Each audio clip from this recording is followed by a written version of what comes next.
to another episode of the Mindset RX podcast. My name is Tom Foxley, and today's show is going to be something that I've been dealing with a lot with athletes recently. And it's kind of, you get to this time in the process of the Inner Athlete Performance Camp, but also it's coalesced with the same point in the very fast-paced version of the Inner Athlete Performance Camp that sits within the coaching cert that I run. And this point is what I call the orientation phase. The orientation phase is basically, we have gone through a previous phase where we've understood where we are, we understand our limitations, we understand, or we're beginning to anyway, because it's an ongoing journey. We understand why our mindset is in a place where we self-sabotage and why we're quite not achieving the things we're achieving. From there, we go into the orientation phase, which is like, okay, I'm here, where do I want to go? What's my direction from here? It's akin to goal setting, but, well, it's just, like, goal setting doesn't work. Let's put that out there, because I know that 92% of people within a year of setting a goal have failed it. And what's more, 50%, like, let's say you set a New Year's resolution, by January the 21st, 50% of people who have set New Year's resolutions will have failed it. So there's half of a chance that you would have failed it by that time. And we set goals the whole time, and they just do not work. They, like, categorically is not the goals that are making you succeed or not. So no matter how driven you are and how meaningful your SMART goal is, it doesn't matter, because it's not the goal driving you towards success. It's something else much deeper, something else much closer to you. And that is the process of real goal setting. And it's where we go into vision setting and the concepts of that, which I am going to get into. This is actually one of the best value for money podcasts, considering you're paying £0 anyway, or 0 pennies anyway, for what this is. This is kind of incredible value, because I'm kind of, although I'm ad-libbing and it's not the kind of the fixed and kind of set in stone training, or not set in stone, but kind of more structured training that I offer in the Inner Athlete Performance Camp, the baseline is almost exactly the same. So we're going to go through this and go over in kind of a few points. So, as I was saying, goals don't work. If we choose tangible goals, they have so many falling down points that it's very difficult to enunciate quite how many there are. There's, for example, the fact that if you have a goal of 200 kilo deadlift, let's just use that. You have that goal of a 200 kilo deadlift, yet it's so failure centric, because all you're thinking the whole time is, I haven't lifted 200 kilos yet. You might be excited about when you get to there, but subconsciously your mind's going, I haven't lifted 200 kilos yet. I haven't got there. And it's failure centric. You're constantly, especially with the kind of the mindset the majority of us hold, or the majority of the population hold, we're going to be comparing ourselves against a kind of an ideal that we although it's possible for us to meet, it's kind of failure centric. The next reason I think the biggest one, and I think the reason why so many people, it's also the reason why I think so many people suffer when it comes to mindset and don't really have the technique, or they don't really have the kind of the appropriate skill set to deal with it.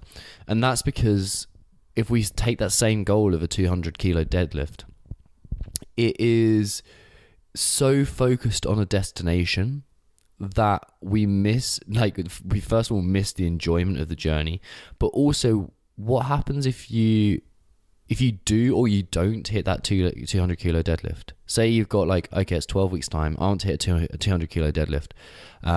You do hit it. Then what? Then what happens after the kind of the successful rep? Where'd you go then? Where's the direction? Where's the continuation? Because there's going to be a point where you can't put another 10 kilos on it. And there's going to be a point where you can't keep going. And it bleeds nicely into the second point, or the third point of this, sorry, which is so myopic. So many of these goals are so myopic, and even if you have something that's like quite broad, let's use the kind of the point of, or the example of going to the CrossFit Regionals, which is an appropriate goal right now. So you've got this goal of the CrossFit Regionals, but what does that actually mean? Like, we can break it down into lifts and numbers, but it doesn't really describe who, like, it doesn't describe with enough nuance where you can go. And also, like, linking back into the same point, like, actually, no, let's stick around this point for a bit. It doesn't build you into a better person. That's the long and the short of it. Like, you can have the CrossFit Games goal in your mind, but why just aim for that? Because you don't have to be myopic in your view. You don't have to have a singular focus. You can achieve many things, and of course you have to be able to devote enough time to get there, but you can still be a nice human being. You can still grow as a human being at the same time. You can still learn, you can still flourish, and I see the best athletes in the world encapsulating this no matter what their sport is. So there's that side of it. And also, if we're setting very kind of traditional goals, you can only influence, like, you're setting your value on the outcome. And if we're setting our value on the outcome, there's no way that you can guarantee that outcome is going to happen. I was speaking to an athlete just yesterday who's was at a sticking point in the Inner Athlete Performance Camp, which, kind of cheeky plug time, is a 12-week process where I take athletes from kind of a blank slate with mindset or whatever you've got going on right now to giving you the standard, like the kind of the baseline and kind of building up the foundations of a solid mindset. But she's got to the sticking point where she's a great athlete, by the way. She's like one of those grade A, like the type A personality, sorry, where she's just like go. She achieves, she sets goals, she moves forwards, and she's doing very, very well, and she kind of achieves everything that she really wants to achieve. Yeah, she doesn't feel satisfied with what she achieves because we're so tangibly measuring this. And the point that I'm getting to is that humans aren't driven by numbers. Like, I've had this argument with sports psychologists a few times now, where they are so reliant on SMART goals that it's unreal, because they think that we're driven by numbers. Because, like, just use this example, and it's kind of overly ridiculous example, but I think it demonstrates the point quite nicely. Let's go back to that 200 kilo deadlift. Say you want that 200 kilo deadlift, and you're working towards it, and you lift that 200 kilos, and it's like, okay, yeah, I've done it. But then we take you to space, and that 200 kilos is not the 200 kilos anymore. It's the same weight, it's the same barbell. The point of lifting off the floor in space is like, you see the disconnect there.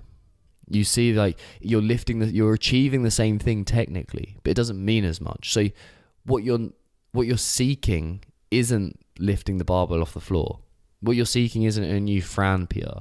What you're seeking is not standing on the podium at the CrossFit Games, or even losing 10 kilograms, or whatever your goal is. Your goal is to get an emotional feeling back. It's to feel like you're growing. It's to feel like you are becoming the best version of yourself. It's to feel like you are significant in some way, and that you're loved, and that you're becoming a better human being. That is where our what we actually want grows, and around those kind of subjects is where we need to place who we want to be.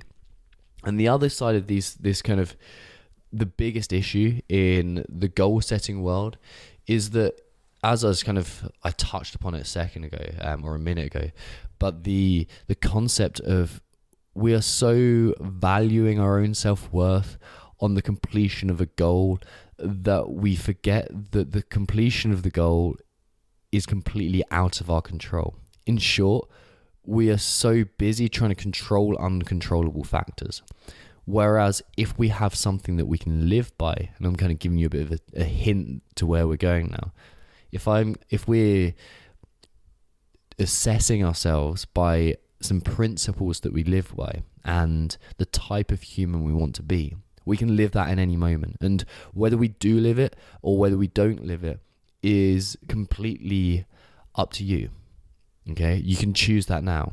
I can choose right now over this microphone to be the type of person I want to be. And I can also not be the type of person I want to be. I don't have to wait until this podcast gets 1 million downloads an episode to do that. I hope you see my nuance in here. An important question, an important kind of point to make. Am I saying that you shouldn't set goals? No, I think they're important mile markers.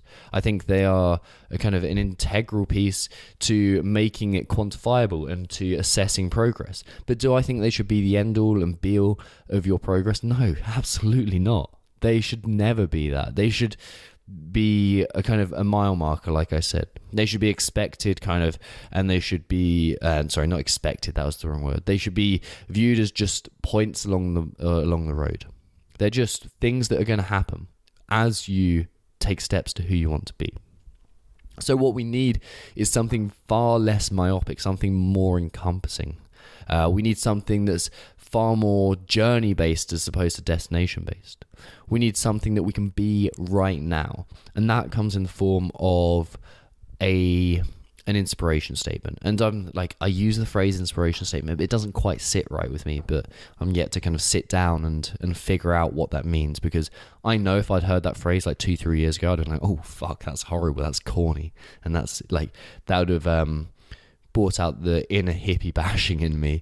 So the phrase inspiration statement is basically like a 2 to 5 word phrase where it's just like, yeah, I feel great. I feel like I am, like, this is who I want to be. The 2 to 5 words is like, this describes really well who I want to be. And how do we get there? Because just saying write down 2 to 5 words that you want to be is a fairly impossible task to go straight out with.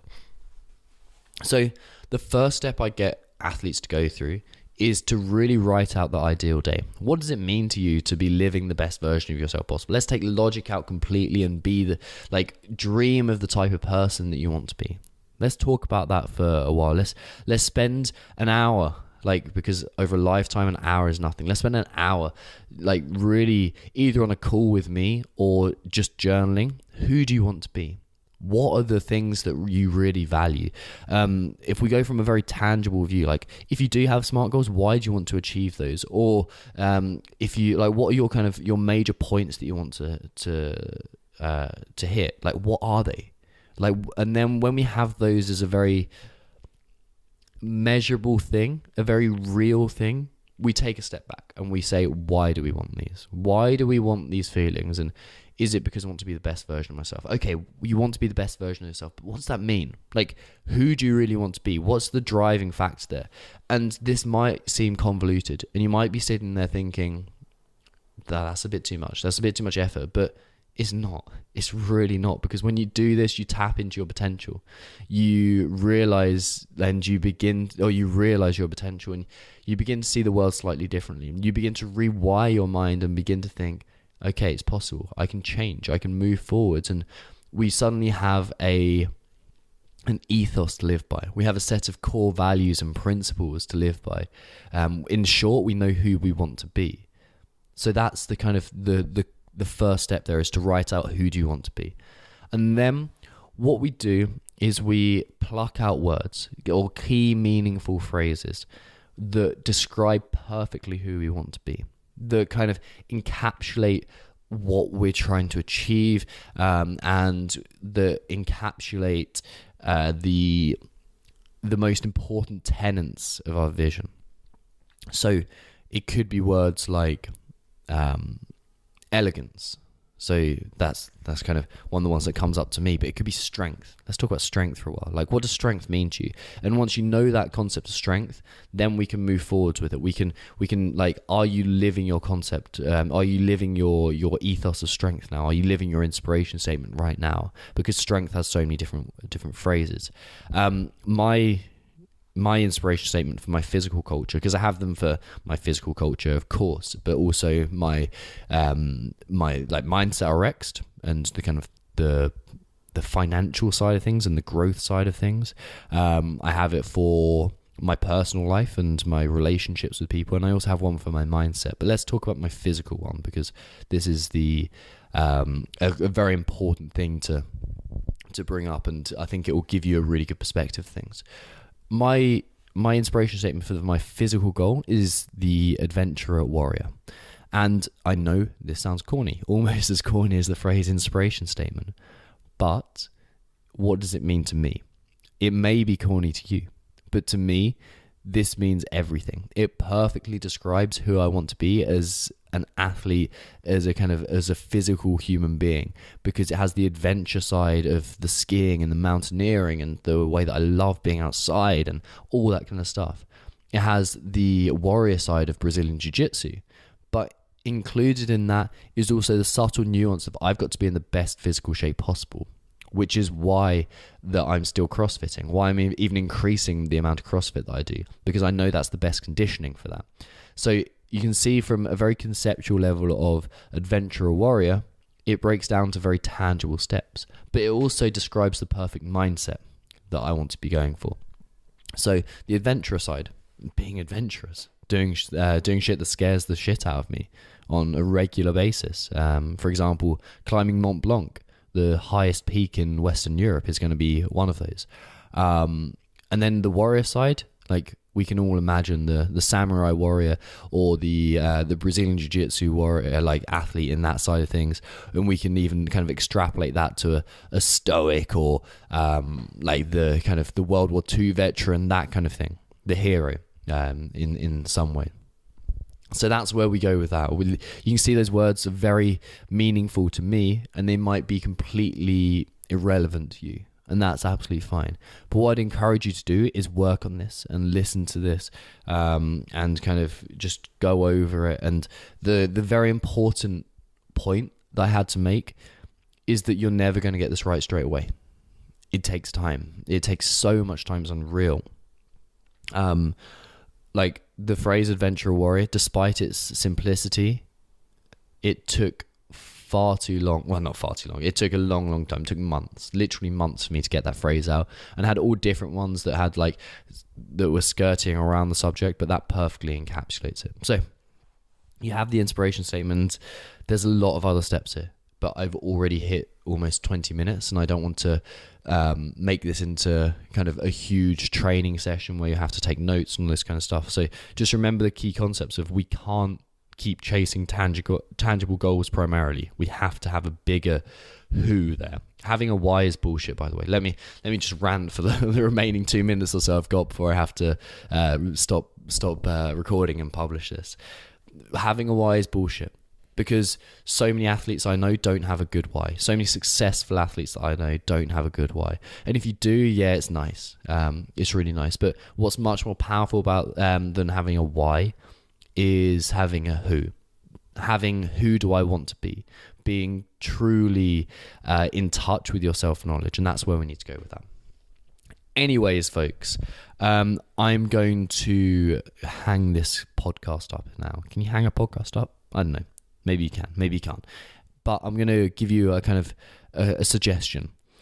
If you are interested in attending a 3-hour workshop with me where we personalize your approach to mindset, like completely rebuild it within 3 hours, head to mindsetrx.com/seminars, and you'll find a mixture of free seminars and also paid workshops that you can attend. The workshops are obviously very much they're very much a kind of a more in-depth view. The seminars are kind of like an introduction to this, and we go into a few details that I'll kind of cover in here. And then, well, should I say? Oh yeah, that was the other thing that I had in my mind. If you're interested in hosting a seminar, I'm very much interested in hosting one at your facility, especially if you're listening to this show. No matter where in the world you are, I'm sure we can make something work at some point. So if you're interested, head to mindsetrx.com/host. So mindsetrxd.com/host. And I'll speak to you very soon, and enjoy the weekend.